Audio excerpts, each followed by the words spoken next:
Hello बच्चों, let's see the question. The question is restriction endonucleases hydrolyzes polynucleotide from. तो यहाँ पे question बोल रहा है कि जो restriction endonuclease है वो हाइड्रोलाइज करता है polynucleotide को किससे? Option A is only the 5 prime end, option B is from either terminal, option C is at an internal phosphodiester bond and option D is a phosphodiester bond within a specific sequence.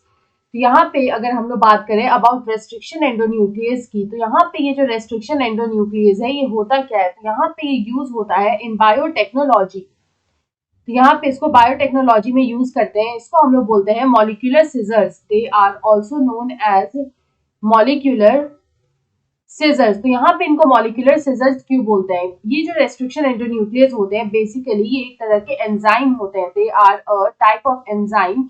और ये जो enzyme होते हैं इनको certain bacteria से isolate किया जाता है. They are isolated from certain bacteria. कुछ बैक्टीरिया जो होते हैं उनसे यहाँ पे various types of restriction endonuclease को आइसोलेट किया जाता है. तो यहाँ पे ये जो रेस्ट्रिक्शन एंडोन्यूक्लियस है इनका काम क्या होता है कि यहाँ पे ये डीएनए का क्लीवेज करते हैं. यहाँ पे ये डीएनए का क्लीवेज करते हैं और यहाँ पे ये फ्रैगमेंट्स जो है वो यहाँ पे क्रिएट करते हैं.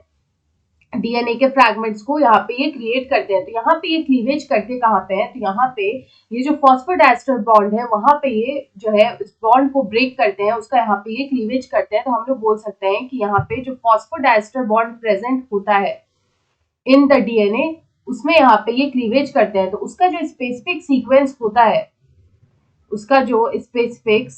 होता है उसी में यहाँ पे ये फॉस्फोडाइस्टर बॉन्ड में क्लीवेज करते हैं. तो यहाँ पे हम लोग बोल सकते हैं कि हाइड्रोलाइज करते हैं पॉलीन्यूक्लियोटाइड को from a phosphodiester bond within a specific sequence. यहाँ पे अगर रेस्ट्रिक्शन एंडोन्यूक्लियस का एक एग्जांपल देखें तो इसका जो मोस्ट फेमस एग्जांपल है वो आता है इको R1. इको R1 जो है वो यहाँ पे एग्जांपल होता है रेस्ट्रिक्शन एंडोन्यूक्लियस का और इसको यहाँ पे आइसोलेट किया गया था from the E coli bacteria से इसको आइसोलेट किया गया था. तो यहाँ पे अगर इस क्वेश्चन का करेक्ट आंसर देखें तो ऑप्शन डी में दे रखा है a phosphodiester bond within a specific sequence. So option D is the right answer. I hope you understood it well. Best of luck.